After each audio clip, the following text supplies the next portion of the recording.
एक तोले सोने की कीमत में 21,200 रुपये का बड़ा इजाफा रिकॉर्ड किया गया है। एक तोला सोना 5,72,862 रुपये का हो गया है।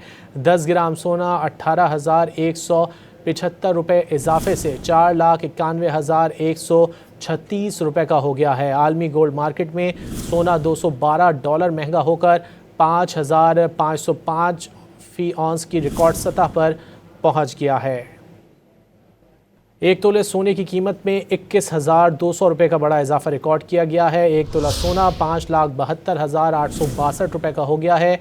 10 ग्राम सोना 18,175 रुपये इजाफे से 4,91,136 रुपये का हो गया है। आलमी गोल्ड मार्केट में सोना $212 महंगा होकर 5,505 फी औंस की रिकॉर्ड सतह पर पहुँच गया है।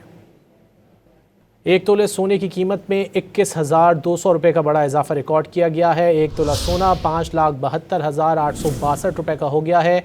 10 ग्राम सोना 18,175 रुपये इजाफे से 4,91,136 रुपये का हो गया है। आलमी गोल्ड मार्केट में सोना $212 महंगा होकर 5,505 फी औंस की रिकॉर्ड सतह पर पहुँच गया है।